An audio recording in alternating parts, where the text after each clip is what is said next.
తెలంగాణలో అధికార ప్రక్షాళన ప్రారంభమైందా? అందులో భాగంగానే ఐఏఎస్, ఐపీఎస్ అధికారుల బదిలీలు జరుగుతున్నాయా అంటే అవుననే సమాధానం వస్తుంది. మొన్నటికి మొన్న కొందరు అధికారులను బదిలీ చేసిన ప్రభుత్వం ఇప్పుడు మరో 11 మంది ఐఏఎస్లను ట్రాన్స్ఫర్ చేసింది. మరికొందరు ఐపీఎస్లను బదిలీ చేసింది. తెలంగాణలో అధికారుల బదిలీల పర్వం కొనసాగుతోంది. ముఖ్యంగా అధికార యంత్రాంగాన్ని ప్రక్షాళన చేస్తోంది ప్రభుత్వం. తాజాగా మరో 11 మంది ఐపీఎస్లను బదిలీ చేస్తూ సిఎస్జీఓ జారీ చేశారు.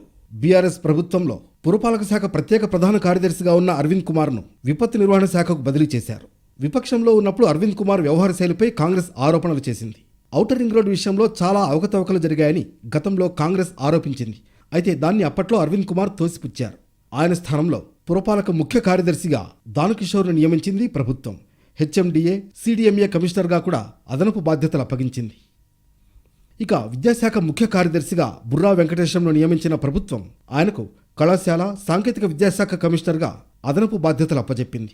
అటవీ శాఖ, పర్యావరణ శాఖ ముఖ్య కార్యదర్శి వాణిప్రసాద్ను బదిలీ చేసి ఆమెకు ఈపీటీఆర్ఐ డైరెక్టర్ జనరల్గా అదనపు బాధ్యతలు అప్పగించింది.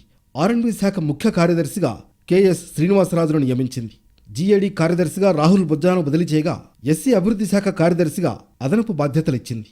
వైద్య ఆరోగ్య శాఖ కార్యదర్శిగా క్రిస్టినా, జలమండలి ఎండీగా సుదర్శన్ రెడ్డి, వాణిజ్య పన్నుల శాఖ కమిషనర్గా టీకే శ్రీదేవి, మహిళా శిశు సంక్షేమ శాఖ కార్యదర్శిగా వాకాటి కరుణను నియమించింది. నల్గొండ కలెక్టర్ ఆర్వి కర్ణన్ను వైద్య ఆరోగ్య కుటుంబ సంక్షేమ శాఖ డైరెక్టర్గా నియమించింది. చాలా రోజులుగా ఒకే చోట పనిచేస్తున్న ఐఏఎస్ అధికారులను రేవంత్ రెడ్డి ప్రభుత్వం బదిలీ చేసింది.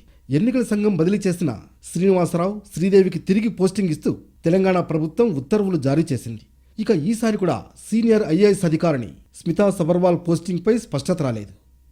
ఐఏఎస్ అధికారులే కాకుండా తెలంగాణలో 9 మంది ఐపీఎస్ అధికారులు బదిలీ అయ్యారు. హైదరాబాద్ ట్రాఫిక్ అదనపు సిపిగా విశ్వప్రసాద్, క్రైమ్ జాయింట్ సిపిగా ఏవి రంగనాథ్, వెస్ట్ జోన్ డీసీపీగా విజయ్ కుమార్ బదిలీ అయ్యారు.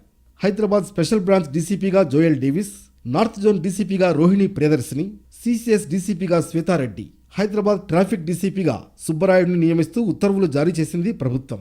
ఇక టాస్క్ ఫోర్స్ డీసీపీగా ఉన్న నితికా పంత్, సిపిఎస్లో జాయింట్ సిపిగా ఉన్న గజారావు భూపాల్తో పాటు డీసీపీ చందనా దీప్తిని డీజీపీ కార్యాలయానికి అటాచ్ చేస్తూ ఉత్తర్వులు జారీ అయ్యాయి.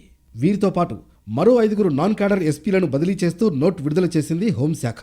త్వరలోనే మరికొందరు ఐఏఎస్, ఐపీఎస్ల బదిలీలు, పోస్టింగ్స్కు సంబంధించి కసరత్తు కొనసాగుతోందని అధికారులు అంటున్నారు.